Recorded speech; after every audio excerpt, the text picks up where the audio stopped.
not in Kansas anymore. You have my curiosity. Are you telling me you built a time machine? The Force will be with you. And welcome to the Get Real podcast. This is the podcast where we get real about all of our favourite pop culture films and TV shows. I'm Sam, and with me today is my co-host Chris. Hello. So today, we're not going to talk much about any kind of news or anything. We're going to get straight into it because there is a lot to talk about. Straight into the meat of the issue. Yeah. So this episode today is about Star Wars Episode 9, The Rise of Skywalker. Yeah, I tried to think of a Star Wars noise, but that came out instead. It was almost like a really weird, like, oh my god, that not the Gungan, the Gungan boss from Phantom Menace. Well, that's. I went to do like a Palpatine, and then it just sort of turned into, I'm so excited. I mean, the hand movements you're doing right now are very reminiscent of a scene in the film, but we'll get onto that later. So to jump straight into it, the way we're going to run this is with it being the first episode, just give a bit of context. So we're going to talk non-spoilers for as long as what we can, and then we're going to get into spoilers, just in case anyone, for whatever reason, you have decided to click on a podcast about this film and you have not seen it yet. Yeah. Look, I'm going to tell you now, switch this off and go watch that film, because there's so much in this film, isn't there? Even the non-spoiler bits, some of you might consider spoilers. We will have a clear and present break in between. We will say, we are going into spoilers. I'll slap my hand like that. Yeah. It's a podcast. So it picks up. That's a slapping of a hand, whether you like to believe that or not. And you will know when we're going into spoilers. And if by that point you're still listening, it's your own fault. Yeah. Don't come to us. Don't tweet at us. Don't at me. If it gets spoiled, it's your own fault. Yeah, don't lynch us after episode 1, because I'm going to be really upset. Yeah. I've at least done the thumbnails for the other 4 episodes. It took a lot of effort just to get this ball rolling. Yeah. Right. We got a 90-day free trial we need to see out. So I've seen The Rise of Skywalker twice now. Have you only seen it the once? I saw it the once at midnight with you. So we went and watched it midnight launch. That's about as premiere as what we got. Yeah. And no red carpets. No red carpets. And no people dressed up at this premiere. There was a couple, but I don't know if they were staff. No, I mean like remember when we went and watched The Force Awakens, and they had do you remember they had like the Boba Fett? Yeah, they had like the official guys from they had like 501st Garrison, is it? Yeah, like the people that were at Star Wars Celebration and stuff, and we went. None of that. No. I mean, I think the staff just I didn't see any dressed up staff. There's the guy dressed up as General Grievous, and I think they were there watching the film. Yeah, that's what I thought. I didn't know, but we also went to a smaller cinema. This time we went to our local. Yeah. Instead of going to the big IMAX screen. Because they have really nice seats. Yeah, they got nice recliners. Luxury recliners. Mm-hmm. Odeon Lux, not a sponsor. Yeah, not a sponsor. But I'm a big fan of whatever they're doing.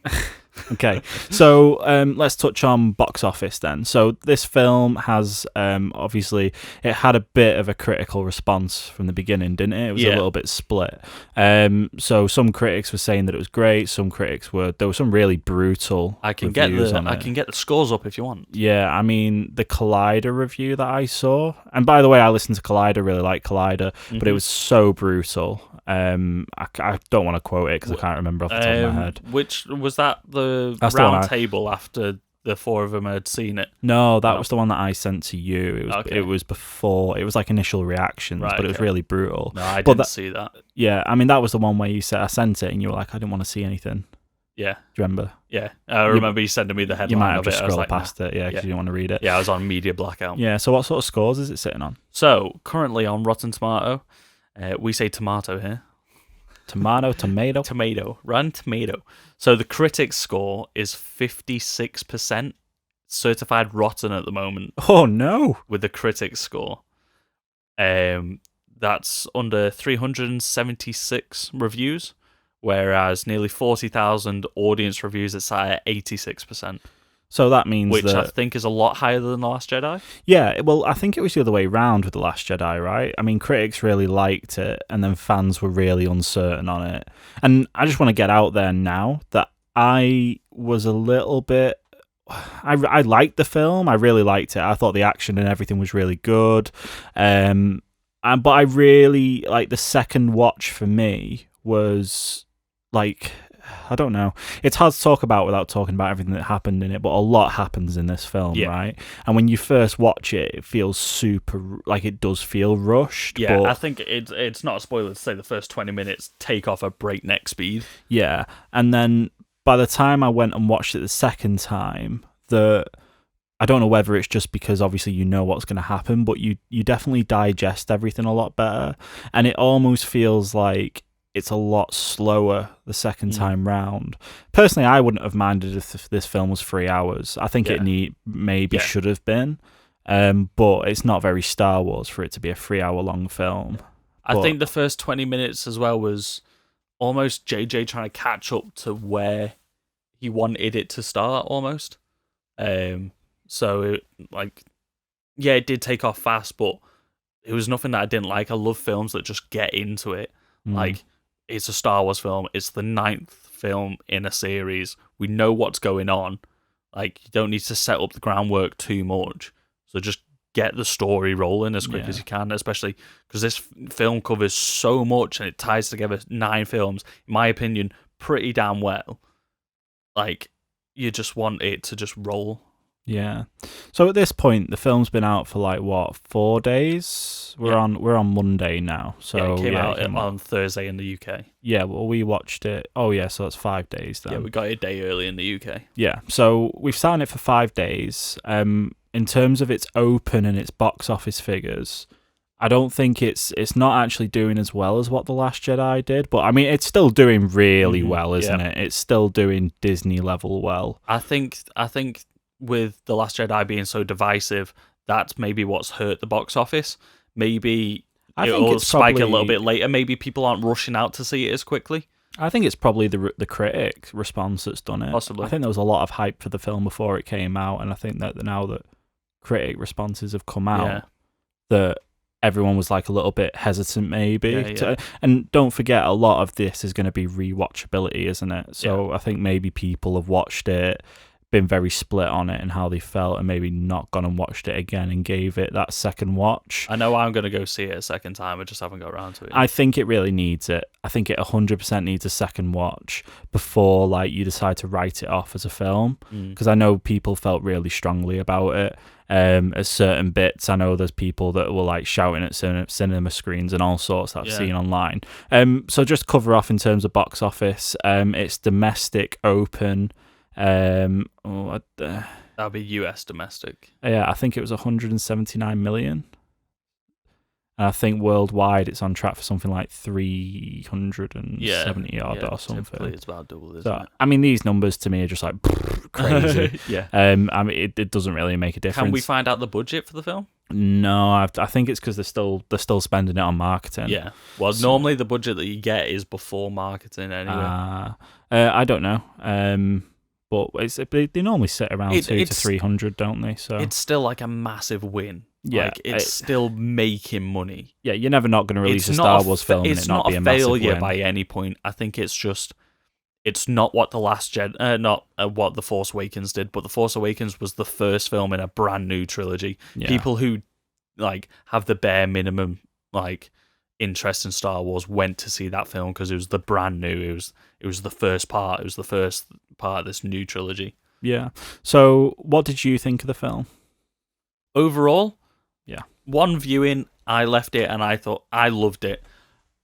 I walked away and I thought I can understand why people might not like this. Certain things in it could be quite divisive, but for me, I absolutely loved it. Like I can see faults in it, but I loved it.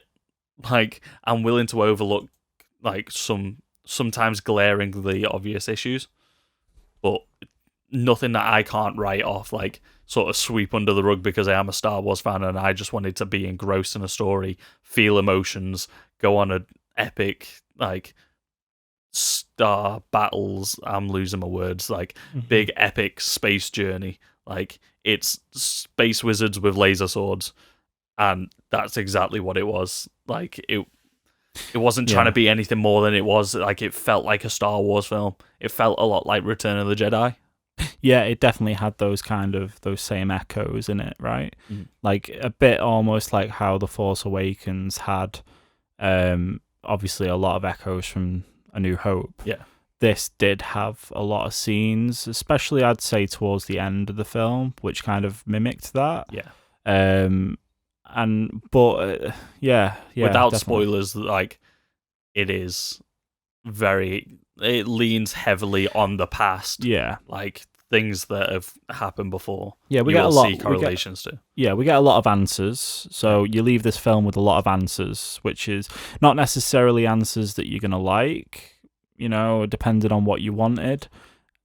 I think you can't please everyone as well. No. Especially with Star Wars fans, it's such like a wide audience, and because people have been able to sit on this saga for 42 years, everybody's got their own interpretation of it. Everybody's got their own idea of what Luke Skywalker should have been when he came back. Yeah. Like, especially with 42 years of Legends comic books and novels and video games and everything.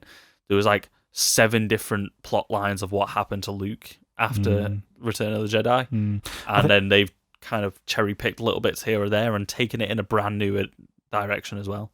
Yeah, and obviously I think the most divisive thing of this whole film is probably Kylo and then Rey and then obviously the Palpatine arc. We know he's back, right? Yeah. It's obvious. Yeah, he was in the trailer. Yeah. Like, he's been all over the promotional material. And I don't think it's any spoiler. Yeah, and that whole thing like gets addressed really quickly in the film. I mean, it's in the crawl, right? It's like straight there. It got addressed in that Fortnite promo that went out as well. That's one of the few issues that I have got with it. Like, it just sort of, it said it in the crawl, but then there was like no addressing. Like I don't want to get into spoilers, but like, it says that something's happened, but it's never addressed in the actual film. It's just sort of in the opening crawl, and it was in a Fortnite promo. Yeah, and if you'd watch that part of the opening crawl makes a lot of sense. I still haven't heard it yet. Have you not? Well, I'll read it out in a little bit because Okay. I've took a screenshot of it. In spoilers. Yeah, we'll do it in spoilers. We get answers. We get answers, obviously, some not answers, but what's the word I'm looking for? Where some sort of conclusion to the series. we get a conclusion to Rey, right? Yeah. You don't get left on a cliffhanger at the end of this film. So you get pretty much answers to most things. It does leave a couple of questions asked that we will address in spoilers about some characters. But maybe they're opening that for future material, maybe. Possibly. Maybe comics, I think that's the one thing that we will keep getting in this Skywalker saga is comic books, is video games, stuff like that. I don't think we're going to get a new film in it anytime soon. They said like this is the end of the Skywalker saga. The only way that they're going to go back on that is maybe in like another 20, 25 years where they want a bit more money probably. Yeah. Well, I mean, talking about that, the Skywalker saga's done now, right? Yeah. It's finished. So it'd be really cool if they just did something completely different next time. Like I wouldn't want them to revisit this. I would rather it go, the Old Republic route or something like that a lot of rumors were sitting around. That's literally like what my mind goes to first, especially because Rian Johnson's trilogy is still in the works as far as we know. Yeah. Like, that's what I would love to see, is an Old Republic type thing. Yeah. I know I pitched to you a while ago, like maybe do a trilogy of like how the lightsabers came to be or something like that. That's even before the Old Republic. Yeah, I mean, Kathleen Kennedy confirmed a Knights of the Old Republic-esque storyline, didn't she? That's I wasn't confirmed. sure if that was confirmed for a series or it's the films. Yeah, it's not confirmed. It's just that she said that it's something that they definitely want to go into. It was on like a really quick interview. And then also, it's in the credits, but another interesting thing that I saw at the end of the film was Colin Trevorrow was in the credits. Colin Trevorrow. Trevorrow. What was he credited as? I think he was credited as a writer. Writer. Yeah, okay. So obviously he was kicked off the film before it really found its footing, right? But I think he was kicked off before The Last Jedi even came out. Yeah, I can't remember exactly where, but it's cool that obviously some things that he wrote remained in the film, maybe. Well, Like, In which J.J. case, Abrams yeah. has said that he hasn't had to change his script that much. I think most of what he probably had to change with his script was probably that first 20 minutes, half an hour that we said was quite so rushed. That's probably like the only thing that I think Abrams really had to change. That's stuff that he probably would have done in episode 8. That's what The Last Jedi would have been. Would have been a lot of those things. It was quite interesting because Abrams came out saying that film critics were right about what they were saying. That literally came out today. So what he had said was, I'd say the film critics are right. People who love it more than anything are also right. We knew going in. I was asked just 7 hours ago, quote, so how do you go about pleasing everyone? And I was like, what? Not to say that that should be what everyone else tries to do, but anyway, how would one even go about it, especially with Star Wars? Yeah, like I said earlier, I don't think you can please everyone. No, I think it's incredibly difficult. Yeah. I think not everyone was going to love this film. It think- wasn't going to be an Avengers Endgame, Yeah, right? I think this one tried to please a lot more people, whereas The Last Jedi Ryan Johnson had his own vision for that, and he tried to challenge what people think of Star Wars, and I think that's why that was so divisive. And like we've seen, this one's getting a better audience response than the last one. And I think it's because it does stick to more, to a lot of people, this feels a lot more like Star Wars, and it has a lot more of those familiar beats and stuff, but I'm also seeing people turned away by that. They think maybe it's a bit too familiar. So, in summary, this film is absolutely action-packed. Yeah. There was a point where I was like, you just can't go to the toilet during this film. No. You'd come back and you'd be like, what the hell's going on? Yeah. So yeah, it's absolutely action packed. It definitely rounds the saga together. You know, there's things going back to the prequels. There's stuff going back to the original trilogy. Yeah. There's loads of tie-ins. We'll get into it in spoilers, but I do like the way that it tied all 9 films together really well. Yeah. I think like the choices that they've made have connected them, because I think the sequels felt a little bit disconnected from the prequels. Like they just felt like sequels to the original trilogy. That sounds a bit on the nose. Like obviously, yeah, they are, but it felt like they almost ignored the prequels. But now they sort of brought the prequels back into it, and I think that's why I liked it so much. Yeah. So, if you had to give it like a 0 to 10, what would you give it? At the moment, I'd probably give it an 8.5 at the moment. Okay. Pushing on 9. Getting those 0.5s in. That's Yeah. the sign of a guy who's very uncertain of whether it should be an 8 or a 9. It's definitely up there. Like I do love it. I can understand why some people might not like it, and there are still some plot contrivances in there that bug me a little bit. Like there's one moment in the film that I kind of wish didn't happen, but it's only like 2 seconds, 3 seconds, or something like that. And like that's just like my opinion. We'll get into it in spoilers. But yeah, 8.59. So what would your score be? After my first viewing, it was a 7 out of 10. Mm-hmm. After my second viewing, it's like an 8 out of 10. But that 7 to 8 for me is a big difference. Yeah.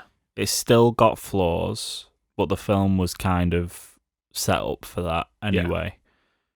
But yeah, I'd say an 8 out of 10, definitely. Okay. A very, very strong 8 out of 10. If Yeah. you could sum it up in 3 words, what would it be? 3 words. 3 words. Oh, this film's too much for 3 words. Skywalker. Need done. more words. Yeah. Is that your 3 words? More Star Wars. Yeah, I don't want. It's kind of sad after this, thinking that that's the last time you might see a lot of those characters, isn't it? This was my thing. Like, I got in from seeing it, and I put out a tweet. Humble brag. I think I'm now Twitter famous. I got 400 likes on a tweet and like 100 retweets. Get out. Yeah. Really? Yeah. Let me pull up the tweet of what. Yeah, I put. we need some hardcore evidence right now of this. So I tweeted out. Let me get up my tweets. In the meantime, while he's bringing this up, I was going to get us to rank our favourite Star Wars films, because I did this with someone in work today. Should we do that before we talk about spoilers, or should we do that after we've talked about spoilers? Should we do it after spoilers? Because I feel like that should be. Yeah, we'll finish on that. Yeah. Have you found your famous tweet yet? Why isn't it your pinned tweet? This is if you want to see this for yourself, it is. Let's go to my notifications. I'll find it quicker. It is at Chris Captures on Twitter. Yes. Chris Captures. At Chris Captures. Okay, so I put this literally as soon as I walked through the front door at about 3:15 in the morning. I think we got out 3:00. So I have no idea what anybody else in the world is saying, but I loved Rise of Skywalker. I felt every emotion, lots of tears, because I did. I cried at this film. It had amazing visuals and music, loved how it treated our original cast, and how it treated the cast of the new trilogy. Anyway, I need sleep. Oh my god, you got 400 likes nearly on this? Like, this is like my most popular tweet I've ever had, and I put a nice little gif of Carrie Fisher and Daisy Ridley hugging. Look at all this engagement. I know. Holy moly. So I promptly, after I hit the 300 like mark, pimped out my own Instagram in the connected tweets. Very nice. And I also put out another one straight after that. Let's try and find this. Because I got genuinely emotional when I got in, and like I put out that tweet, and before it even got any sort of reactions and stuff like that, like I had the moment of realization when I realized like this is the last time we're gonna see most of these characters. Like, this is the end of the Skywalker saga. Thank God we have the Mandalorian. Yeah. And Cassian Andor and Obi-Wan Kenobi and a rumoured Anakin Skywalker, Darth Vader one. That'd be really My cool. one biggest problem with the film was not enough McClunky. There's a reference there. There's a reference there. If anybody's seen the even newer versions of Star Wars, which are on Disney Plus, where Greedo says McClunky. Oh yeah. So I said, when the realization that you've just witnessed the end of the Skywalker saga and Star Wars as we know it, and now I don't know what to do with that information except for cry. I'm too emotional right now. What the heck, Star Wars? I was like, Star Wars has been one of the biggest parts of my life. Like, that's in my DNA. And I'm in a state of shock. Like, genuinely, like, I felt myself, like, start to shake a little bit and got emotional. Like, I felt like I was grieving for the end of Star Wars almost, because it had come to an end now. And I don't know if I was just being overly emotional because it was 3:00 in the morning. And I just wanted to go to bed and I had work the next morning. But, like, that hit home with me. Yeah. So, I'm sorry to derail your Twitter. Go on. Your Twitter binge. But we should probably get onto the meat of this now. Spoilers! So, yeah, we're going to hit spoilers. Spoilers! So, this is the point where you definitely turn off if you now heard everything that you need to hear to go see this film. If you've not seen this film now, switch this off and come back to us as soon before the credits have finished rolling. Actually, no. Finish watching the credits. Have some respect for the people that worked on this amazing film. And then listen to this podcast on the drive home. Okay. All right. 3, 2, 1. We're Spoilers! in spoilers. So Palpatine was Snoke all along. So that was a bit mental. So he Pretty was much. So like the first the opening crawl of this film is Palpatine's back in it. Yeah. So right after that, you've got Kylo Ren searching for the Sith Wayfinder, which is virtually a holocron. Yeah. And Straight away, I was like, "That's a holocron." Like, it looked like a holocron and everything. And like the third scene you get is him arriving on Exegor, that Sith planet, and finding the Emperor. It's like, what? That's so quick. Yeah. And then it doesn't give you a chance to like stop and think, wait, are they doing the Emperor in this? It's just, that's the Emperor. Yeah. So let's talk about this whole Emperor thing, these reveals that we get straight away. So Palpatine says, the big thing is you've got two bloody Snokes sitting in a vat. Yeah. Like, so he basically explains that he was Snoke all along. And then as he's saying it, you see like these two Bacta tanks with like half-formed or fully formed Snokes in there. Yeah. So clearly like that was him trying to clone himself, maybe, was how I interpreted that. Yeah, Like, but his voice changes, doesn't he? And he does Snoke's voice. Yeah. So obviously, like, it's to show that Palpatine was like the puppet master all Yeah. along, right? which is, like I said a few minutes ago, that's how I felt it wrapped up the series so well. Like, Palpatine was the one that created Anakin in the beginning. And he was the puppet master throughout this entire whole fucking 9 films. For Trilogy sure. of trilogies. So, like, what's your opinion? Like, the Snoke was Palpatine all along. How do you feel about that? I do like that. That was part of my theory anyway, and like before Force Awakens even came out. Then there's a lot of people's theory that Snoke was some form of Palpatine or Darth Plagueis or anything like that. Like, he found a way to keep on living. But he didn't keep on living. He was just born messed up from the get-go, really, wasn't he? Because all the ones in that big cloning tank look the exact same. No, I know. Well, what I meant was, like, it was part of the Emperor. Like, Yeah. like I don't know if that was a clone or that was some sort of, like, manifestation that he's made or just a surrogate body type thing. But yes, so there's a really interesting theory I saw about this today. That Palpatine, the Palpatine that we see in the Rise of Skywalker, isn't the Palpatine that falls into the Death Star in Return of the Jedi. That apparently this one is a clone, and the Snokes that we see are failed clones of Palpatine. Yeah, and that's why. That's why he's in order to control them and stuff, and maybe he passed his consciousness on. Yeah. But I kind of like that because that means that then he's always got a plan B, right? Mm-hmm. In Battlefront 2, we had Operation Cinder, which was one of his backup plans. He sent the Sith fleet or whatever into the unknown regions. Mm-hmm. Of course, Dominic.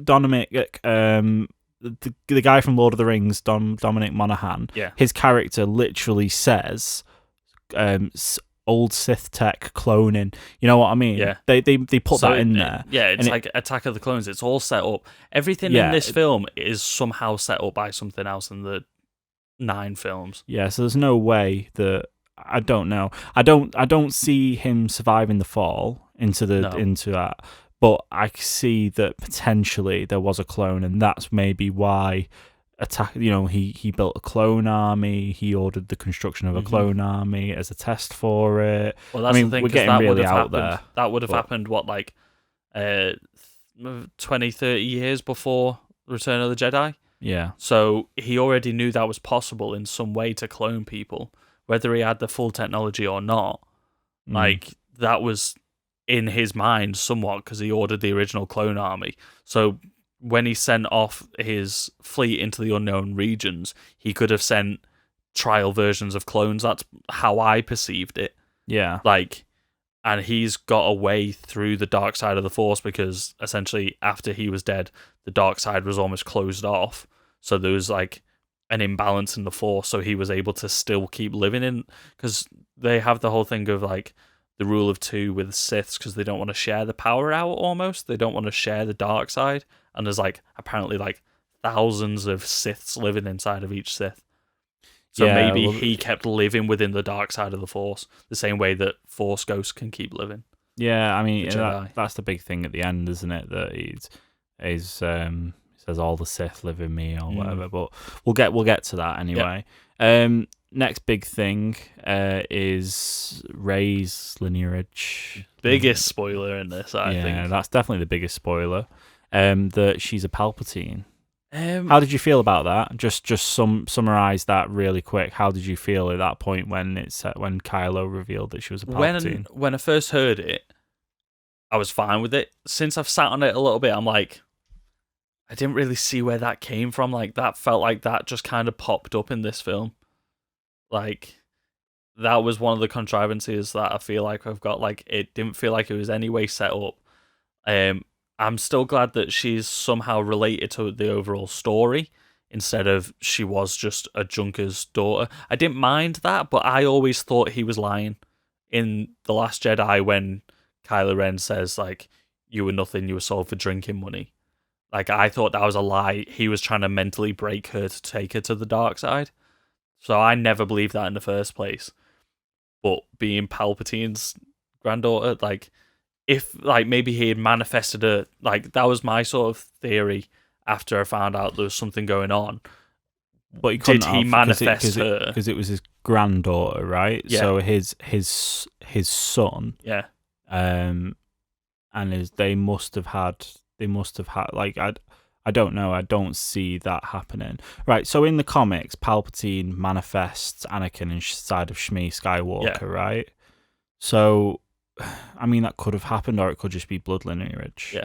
That's my biggest problem about Rey being a Palpatine, right? I'm fine with it, but my biggest problem, technically speaking, if Anakin didn't have a dad and Palpatine manifested Anakin inside of Shmi, that technically, are we technically saying spiritually his father? Yeah, so technically speaking, that does mean that Anakin is in some way related to the Emperor, right?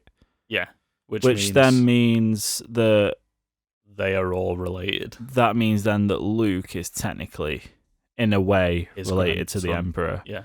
Which would then mean that Ben is also technically, in a way, related to the Emperor. Basically, like dating your third or fourth cousin. Yeah. Yeah. So, yeah, yeah. And I was sat in the car on the way home today trying to figure out how age-wise this works. Like, I think I actually need to write it out because figure out a timeline. Yeah, because if you think when Anakin was born in The Phantom Menace, if you think about the amount of years between The Phantom Menace and The Rise of Skywalker, right? So if Palpatine is the grandfather, that would mean that the son, when we see it in the flashback where Rey is a child, how old must his son be? Probably about the same age as Luke and Leia. Yeah, which means that he must have had that son when he was old. Like, if you think about it, he must have had that son at the point where Luke and Leia were born. Yeah. This is why... Where the hell's that happened? Which is, like, why my mind instantly went before we found out, like, she was apparently a biological child of these two people. But we're assuming so, right? Yeah, that's we're going to assume so. Yeah, that's what, like, the film leads us to believe with Killing Eve's... the girl from Killing Eve, she is Rey's mum in the flashbacks that she has. Like, I would have thought before we got that information that he manifested Rey in the same way that he manifested Anakin. But inside of his own daughter-in-law, daughter. Well, that's what I'm saying. Maybe they weren't actually related or what. Like, that's where I thought it was going to go, but then it was revealed that it was like his biological son had a child with his wife that biologically made Rey. Yeah, I think this is the reason why I think a lot of people would have rather have not been a Palpatine. Yeah, that's my reason why, because it feels strange and contrived for this part for episode 9. Yeah, it felt a little bit like having to relate everyone to everyone for the sake of everyone being related. Like, but I mean, it did make it interesting. I think that would have paid off, the Skywalker line at the end, where she calls herself Rey Skywalker. If she had been manifested the same way Anakin would have, then she could, like, you could see the logic pattern. She could call herself a Skywalker because she's got the same sort of lineage that they have. She wouldn't know that, though. She would have no way of knowing how Anakin was manifested because she only knows him as Vader anyway. As far as we know, yeah. So anyway, that's a big old plot twist, isn't it? Mm. And it's interesting that, like, after that, her reaction is like she's sick of people telling her who she is, and she goes into like straight up denial on it, doesn't she? But I think it was a nice twist as well that she was the one with the dark heritage, not Ben. Yeah, because they're like that. They're like flip, right? Yeah. They're like opposites then, in that sort of a sense. I did like that, like that it flipped their positions. Like, he's the evil one, come from the side of good, and she's come from the side of bad, and she's trying her hardest to be good. Mm-hmm. So that's like where the characters' conflicts came from. Yeah, which was what I liked. That's what I liked about her being a Palpatine, and it made a lot of sense of why she was so powerful as well. Like, obviously, when we saw the Force lightning come out, that's a big, big thing. That whole Chewie. That scene was insane. Like Force Unleashed type things where the guy pulls the Star Destroyer back down to Earth. She just like instinctively grabs this fucking transporter out of the air. Yeah, she's absolutely That and it answers a lot of like how she manages to manifest her powers so quick as well. The other question that the other thing that was like kind of sitting on my mind was obviously do we, if Palpatine's son was never like a Jedi figure or a Sith, right? Because we've got to think if he was, he would have been somewhere in one of those trilogies, right? Yeah. Someone who's that powerful, questionably is equally as powerful as Rey, should have had some belonging in the story, right? It is possible to not have Force-sensitive children. Yeah, I mean, the way I thought about this is obviously Rey was put in situations of like extreme stress, right? Her character was, where she was forced to like for example when Kylo interrogates her in Force Awakens and he bridges the minds together to read her mind to find out where Luke is. That whole bit puts a character in such a sense of stress that then happens, and then she manages to manifest that. A bit like in The Last Jedi, she does like lifting rocks and stuff. You know what I mean? She's in situations where she has to do these things. It's like fight or flight. Like exactly, it just connects her to the Force. Yeah. And that's, I think, what we really start to see in The Rise of Skywalker, where she grabs that transport down, the lightning comes out, she heals, stuff like that. So I think that probably, for anyone that's got a question, I was wondering I'd say that's probably my answer. Speaking of like Rey developing new Force powers, Force healing is nothing new. Like we've seen that before. Yeah, in extended universe and stuff like that. Yeah, so we saw a lot of stuff in terms of Force powers that you get in video games, right? So we had Force heal, which is in video games. We had a lightsaber throw, which we've not seen yet, which is in video games, which was really cool. And she never used that lightsaber throw against anybody though. No, she's against a tree. And a lot of Force jumps. A lot not of as many as the prequels. No, not as many. But the other really interesting Force power was the whole drain or give life thing. Yeah. Now, obviously, if we flick right towards the end, the Emperor drains the life from Kylo or Ben and Rey, right? Yeah. Now, a lot of people kind of, from what I've heard, aren't happy with like how he can just magically like drain the life from him. Yeah. But that is a Sith power that's established in old canon of like Knights of the Old Republic and stuff. That is a Force power that Sith have. And I think you think about it in Episode 3. He sort of drains his own life essence to use that much Force lightning to kill Mace Windu, doesn't he? Yeah, exactly. So it's almost just sort of like an opposite reaction of that, isn't it? Yeah, it's like how the Force heal is giving life, right? And then the Sith version is to drain the life from them, which is fine. You know, I didn't really have a problem with that. That was just me seeing this is a power that I've seen in video games in a film. But so we've seen it in the Clone Wars as well, like all these Jedi's being able to heal each other and stuff like that, because that instinctively comes from the light side of the Force. Yeah, which is why Ben's able to do it at the end as well when he's become one with the light side of the Force again. Yeah. What did you think about the Sith fleet? Cool. What did you think about the mini Death Star tech on every single Sith destroyer? Did we need another planet-killing weapon? I don't think we did. I don't think we did, but it didn't bother me too much because it felt like you've been locked away in the outer reaches for like 40-odd years, 30-odd years, however long it had been. It kind of makes sense that they were able to develop new technologies. I think this was a problem where it felt like too much was shoved in the film. I think if we just had this massive fleet, that is enough. I mean, let's face it, they did that to destroy a planet that no one in the audience, none of us really cared about, right? No one cared. I can't even remember the name of it. That one where they go meet Zori and the guy who like freaks out C-3PO. Kerry Russell's character was it? Yeah. That was a character's point in being there. Yeah. To try and give Poe more depth, but then they just brush it under the rug straight away. Yeah, with a medallion. Yeah. And it sounds like we're moaning, but you know, it's all to drive the plot. It's not a perfect movie. No. We'll both admit that. Like, there are some plot contrivances, which, like I said, is why I understand why people might not like this film. So are we assuming this Sith fleet was built by all those people that was in Palpatine's like arena or whatever? I wasn't sure if like that was going to lead him to be like the rule of two was just a lie for me to keep so much power. Now that I'm dying, I've made an entire Sith army. That's where I thought it was going to go, and then it was just like, no, they're just nameless people. The question is were they're there in the beginning? Exegor is the home world of the Sith, right? Yeah.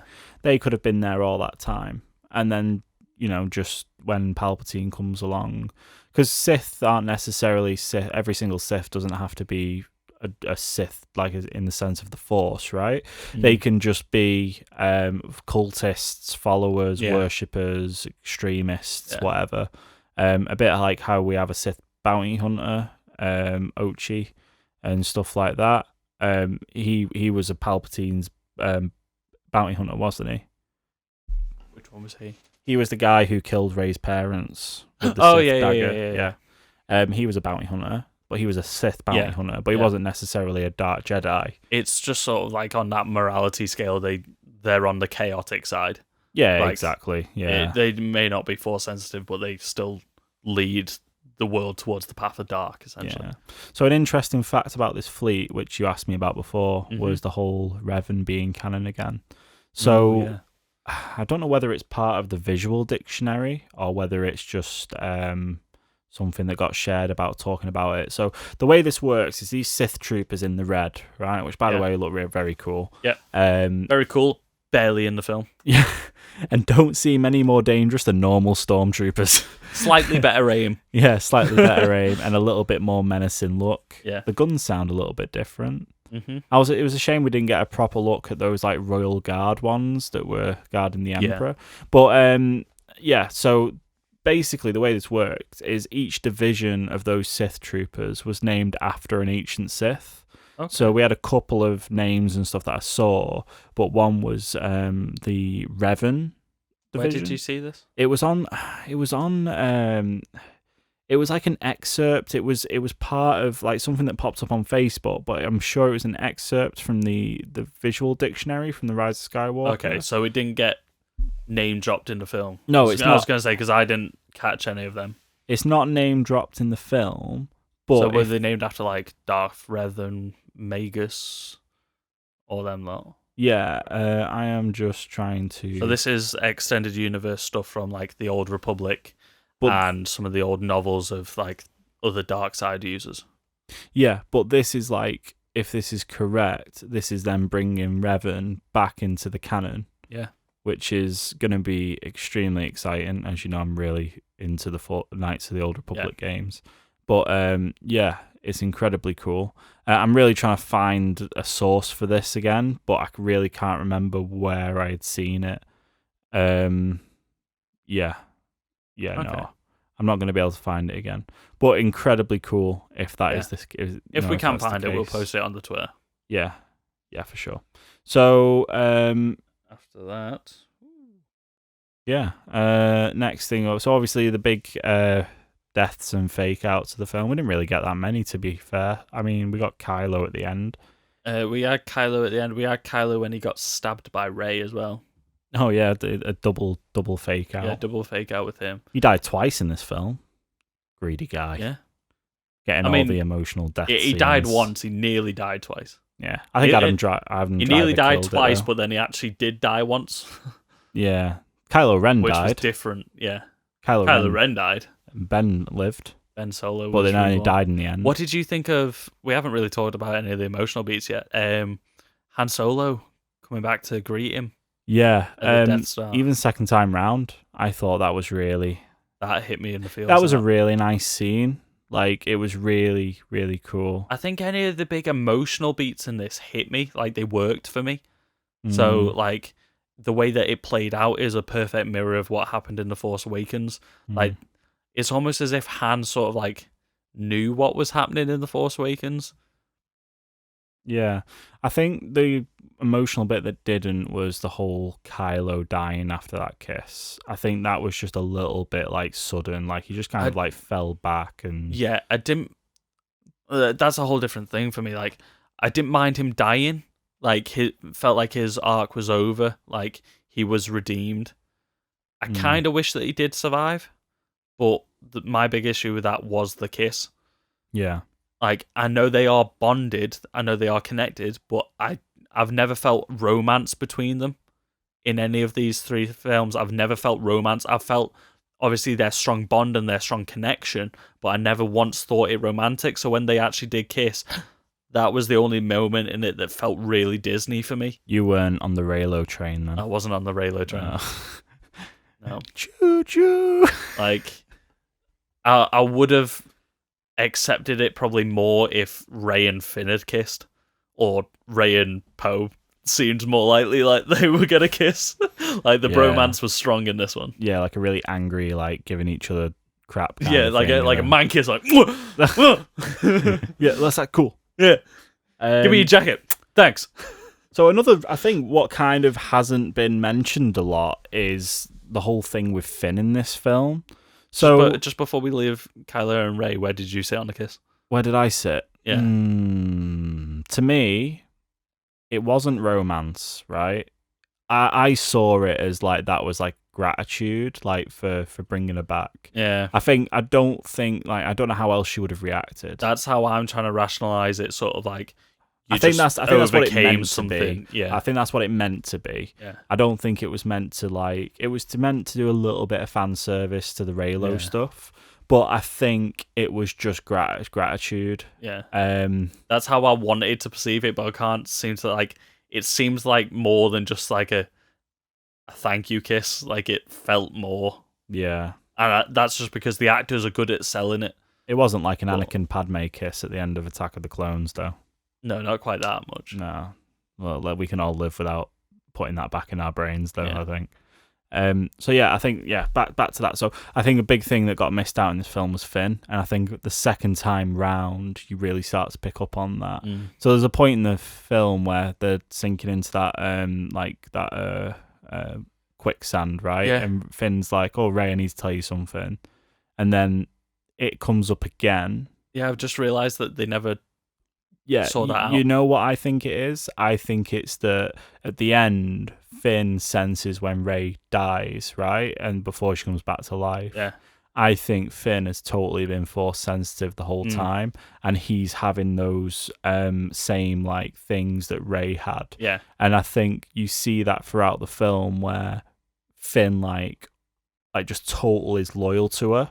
And is like constantly like looking for her, and because I feel like that's going to be his guidance going through his journey. Yeah, I think maybe you felt their connection throughout the entire trilogy. Yeah, I think maybe they're setting up Finn for his own future arc, maybe as a possibly, as to go through his journey. I don't think he's like an active force user. I think he's in tune with the living force. Bit like Leia. Yeah, right? how Leia in the original trilogy and stuff like that was. And like how she's always been until this latest film, which again, like we saw her wielding a lightsaber at one point and she was training to become a Jedi Master. Yeah. Like, but what did you think of the CGI in that? What did you think of the faces? One? Young Mark Hamill looked incredible. I thought young Carrie Fisher again. They can't seem to nail her. They can't seem to get her right. Yeah. What did you think of them putting Leia into the film altogether? Because I spoke about this right after we'd seen it. I totally, the first time round, I just felt like everything with the scenes that they put in just didn't feel like they should have been there. Yeah. They just didn't feel like they fit. And I think the first, I didn't have that as much the second time round though. That really wasn't as much of a thing. But it did, I don't know. Like there was just some things, like it was almost like the way she would react to stuff, the way they edited it. She felt like a fortune cookie. Yeah, it didn't feel right. It just felt off. Yeah. But I think part of that was I knew that that was going to be the case, and I think maybe the first time round I was really being critical of it. Like she actually says never underestimate a droid twice. She says it in The Force Awakens, and she says that line the exact same way in this film. But I mean, to be fair, it could have been so much worse. Yeah, definitely. It could have been so much worse. I think when she's just like sort of at the scenes, especially at the beginning with Rey, like you can tell that that's old footage. I think when it comes to Leia dying though, like that felt like brand new to me. Like obviously it was because we haven't seen that before, but that didn't. Even the dialogue that she used didn't feel contrived or anything. Like it felt justified. Yeah, I think it was tasteful. Yeah. I think if they tried to do any more with it, I think it would have been too much. Yeah. But yeah, I think it was really tasteful. So, what did you think about Chewbacca receiving the medal? Oh, receiving the medal. I don't know. He already had one, right? He got one in the comic books, but he gave it away. Did he give it? Who did he give it away to? Apparently, he gave it away. I haven't read that issue, so I don't know. But apparently, he didn't have it by the end of the comic book. Well, now he has one again. I don't care like about the medal. That really meant a lot to me. That though, like he was happy enough. It was. He didn't get a medal, but he was happy enough about not having a medal. And but it felt nice. It was like I know A New Hope. Sorry. Yeah. Before I get hate. Shame, fake Star Wars fan. It was a nice moment for me. Like it was like Leia's last gift to him was this medal, and I'm gonna guess that was probably Han's medal. So where's Leia's medal? She didn't have one. She was the one that gave out the medals. Oh yeah, of course, yeah. So I feel like that was her saying goodbye to Chewie, saying thank you to everything, and also giving him something to remember Han and Leia by. Where's Luke's medal? Maz has like pocketed it. A story for another time. With a weird butthole eye. She needs to put the goggles back on. I know, keep the goggles on, Maz. Keep the goggles on. And then I think the last thing really is the Hux being the spy. And Kylo's redemption. So Two more things. So Hux is the spy. Typical Hux. He tries, fails, gets shot, dies. I said that to you before we saw it though. Do you remember when we were in the pub? We said, what do you think's going to happen? And I said, I wouldn't be surprised if Hux defects because he doesn't like Kylo anymore. Yeah. He really does. He never liked him, but he hates him even more now that he's got the power and not Hux. Yeah, because he gets his pistol out, doesn't he? He goes to go shoot Kylo in The Last Jedi while he's down after that fight in the throne room and then puts it away. But yeah, I don't know, kind of, yeah. It was a shame he got killed, right? Because it would have, at first you think he's a spy and he's going to defect, right? But he's not. He just wants to get Kylo out of the picture so that then he could rule over. But obviously Admiral Pride just guns him down. Yeah. He was good. Yeah. Richard E. Grant. Lost his name for a second then. Yeah, he was great. I think he was the only new character that really was any interest. Yeah. And actually served a purpose. Him and the little drunken monkey. Yeah. Whoa! What was his name? Bubba Flick or something? Babu Frick. Babu Frick. Yeah. Going deep into the memory banks there to get that. Holy. Yeah. Right. So, and then Kylo's redemption. Look, I liked his redemption. Yeah. I think I could have seen a whole, like, Kylo was the main part of that film for me, especially when he changed to Ben Solo and you saw like a total difference in how he was. Yeah. You saw him smile for the first time in the whole, sequel trilogy. Yeah. His whole, just everything about him once he turned light was ace. I think it's because he still had it inside of him. I feel that felt like the true version of him. And he was just, he was wearing the mask. That's why he got the mask reforged, because I feel like once the Palpatine was back, I think he felt more conflicted than ever, knowing that somebody else had been pulling the strings and he had literally been a puppet for this guy all this time. Yeah. So I feel like he rebuilt the mask because he was then struggling again. Yeah. I think it was like proper channeling his inner Vader as well, because obviously Palpatine talks to him about how you can become what Vader couldn't, and I think as well, like the only times we've seen him without his mask in this trilogy has been when he went full dark and then when he went full light. Yeah. Like when he was Kylo Ren at the end of The Last Jedi. We saw him without his helmet on.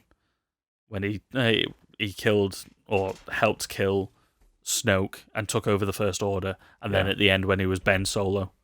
Yeah, for sure. So I really like that. Yeah, I was happy if we didn't get a redemption arc, because I felt like he had his story, like was him breaking, going to the dark side. Yeah, he could have just been the big bad, yeah, couldn't he? Like, a little part of me wanted to find redemption for Leia and Han's sake, but whether he did or not wouldn't have bothered me. But I really liked the way that they did it. And Dark Ray, that was a thing. Dark Ray was really cool. Very, very short though. Yeah, nowhere near enough of it. Yeah, I would have liked her to have been an actual thing rather than a vision. Like, have a couple more battles against her. Like, every time she feels conflicted or somebody tells her she should be conflicted, Yeah. like, have another battle with her. I Yeah. just wanted to see more double-ended lightsaber. Yeah. It was good. Just the only thing I change about this film is give it longer, give it more space, and have more of it. Yeah. So I don't know. I think the way they treated a lot of the characters in this were really good. I think it's just a lot of the plot points, a lot of the constant MacGuffins driving the plot. Yeah, like the dagger and stuff. Yeah, I think that's where everyone sits negatively. Yeah. We've said a lot of positive stuff about the film, right? Mhm. We've also touched on a couple of bits of negatives. Yeah. I've got a particular friend at work who shall remain unnamed who had a lot of negative stuff to say about this film. Okay. And I did tell him today that we were going to do a podcast Yeah. about it. And I said that I would maybe mention it, and I feel like I would do him an injustice if I didn't like put a little bit of hate on it. So I'm going to bounce these things to you, and I just want you to come back to me and either give me your thoughts or tell my friend he's wrong on this podcast right now. Okay. So, he shall... Give me his number after this. Yeah. Tell him he's wrong. Yeah, I'll tell you his name after this. No, do you know what? Everybody can have their own opinions. I understand why people might not like this. Okay, judge my friend's opinion. Okay. So, Poe's exposition of the Emperor is back, but with no reason or massive reaction. This is a man who died like 20 years ago, and the modern day example would be Hitler coming back from the dead out of nowhere, and it just seemed nobody was shocked by the reaction. I heard Hitler on the radio the other day. Guess he's back. Yeah. So what did you think of that? Yeah, I didn't really notice it that much when I saw it. I understand that. I think, like we said earlier, like the Emperor coming back for those first 20 minutes was just sort of like exposition. Didn't really feel justified until like you could piece it together yourself. Okay. Next one is the whole Emperor plot. Nah, mate, nah. I love that. Like the Emperor being in it and the Emperor's plot line tied together all 9 films for me. Like that's what I was saying originally. Like that was what connected the 9 films. I really liked the Palpatine being back. I didn't know how I would feel about it, and I understand some people might not like that, but I kind of loved it. It worked for me. Okay. Next thing my friend hated was how the Emperor had only lost like bits of his fingers from Return of the Jedi. I hadn't noticed it, but I think that's a different body, so whatever. Okay, so we're still going with the clone theory. Yeah. Okay. Next aggro my friend had was Kylo getting kissed and dying instantly. Yeah, I wasn't a big fan of the kiss. I was fine with how he died. Apparently some people have been laughing at it. Don't think it's a laughing situation. Okay, Kylo being flung into the chasm and then managing to crawl back out. Yeah, but I saw that coming. Okay. Chewie's medal at the end, we've already Loved touched it. on that. The massive fleet, these cannons could destroy planets, but you needed a Death Star or a whole Starkiller base before. It was all technology. Yeah, we have miniaturized Death Star. We've miniaturized death. Just stop it there. No, we had the mini Death Star tech in that cannon that was on The Last Jedi. So, what else? On the Juggernaut. The Snoke explanation and that one shot of his heads in a jar. I'm really sorry, but it wasn't just heads; it was full bodies. Yeah. So we talked about that before. Yeah, chatting out his ass. The fact that Palpatine obviously had Force-sensitive kids and grandkids, but didn't have them with him or training. Right, this guy just doesn't like the whole Palpatine thing. I think that's pretty clear. Like, his biggest problem seems to be that Palpatine's not back, so like, anything to do with Palpatine. Yeah, I get that. The whole Palpatine thing, on the whole, worked for me, so... Yeah, fair enough. Yeah, he did tell me... The timeline with his kids, we discussed that earlier, whether does that work out? Yeah, he did tell me, by the way, he's not just hating on the film. He said he typed this up straight after the film, after he was feeling a little bit mixed on it, so we can give him a bit of a break, because hopefully by the time he watches this again, he'll have a different opinion. Hopefully once he's listened to our podcast, he'll have a different opinion. He's put there is about 4 different love stories between different characters across the whole 3 films. Let's list them off. So you've got Finn and Rey. Kind of. I think they were trying to hint at it. Right, Finn and Rose is one, right? I don't think that was a love story. Well, they kissed, man. Yeah, but They kissed after she saved his life. If you're telling me... I haven't seen enough. I didn't see any follow-up of it on screen. Like, he just sort of pats her on the shoulder. Yeah. Like, it didn't feel like it went anywhere. Like, that kiss... Maybe he's a bit of a player. I feel like... That's not the Jedi way. See, that's, to me, seemed a bit more Gonna be a bad like Jedi. gratitude than the Rey Kylo one. Like, Rey Kylo seemed more romantic than Finn and Rose. Nearly called her Kelly then. That's a real name. I don't know. I think you have to put those scenes side by side. I think that one's way more romantic than the whole Rey and Kylo I mean, thing. she's like, fighting for what you love. But, Yeah. There's a lot of that in there. But, yeah. See, I quite like their team up in The Last Jedi. Yeah. I didn't like the Canto Bight storyline, but I think those two worked well together. And the final thing he said is young Leia look rough. Yeah. Yeah. Yes, she did. Yeah. I think it's I a don't really think tough the one, helmet helped. Like, in theory, they had less to animate on the face, but it looked worse. Like, Rogue One looked better. Yeah. So, But young Mark Hamill, young Luke looked amazing. yeah. Get Sebastian Stan as young Luke. That'd be pretty cool. Give us a young Luke. We've seen all those deep fakes and like comparisons. Yeah, he's pretty good. Pretty close. be pretty sick.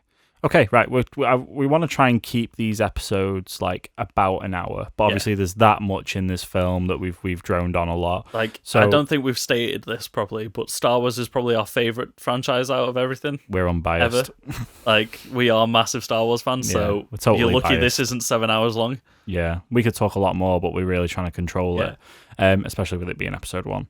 I feel like we've hated on it a lot, but I think we were just trying to address people's issues with the film. Yeah, it's totally split. And why it worked for us. Yeah. Like, I love this film.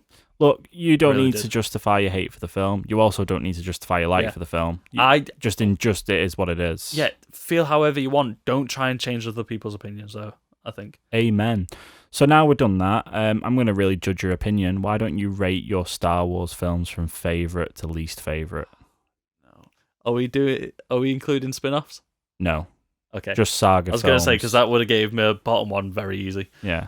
Because that would have been the Clone Wars animated film. Right. Okay. Saga films, go. Saga films.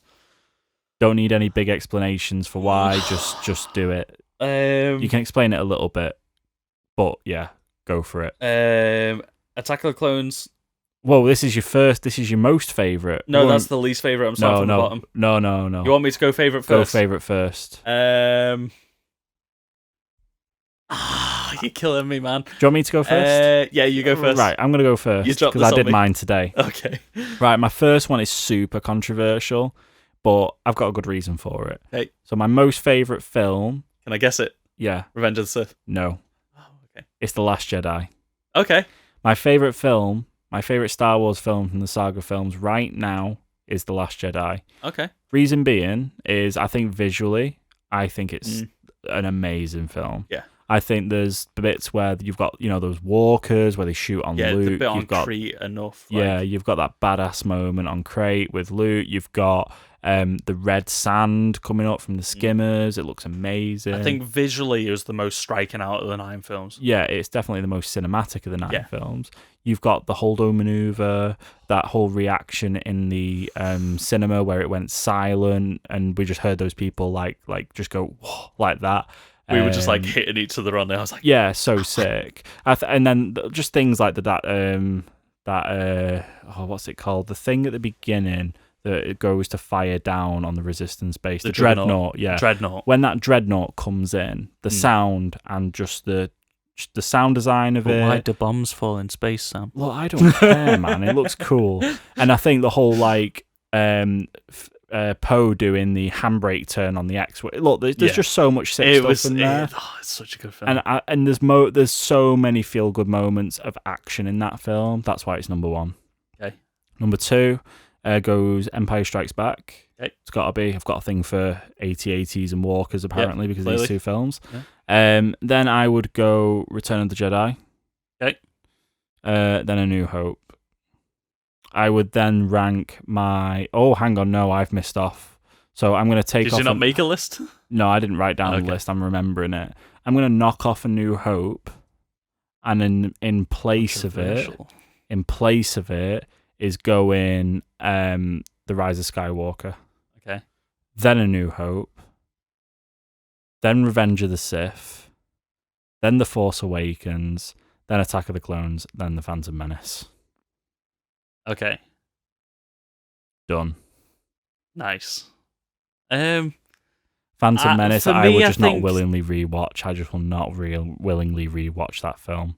I don't know why. I just don't want to. I will watch Attack of the Clones. I will watch Revenge of the Okay. Sith. I just won't. I'm going to try and wing this. Now. Okay.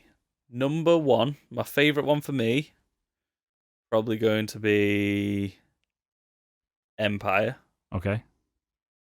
Then maybe The Last Jedi, because you just made me realise how much I love that film.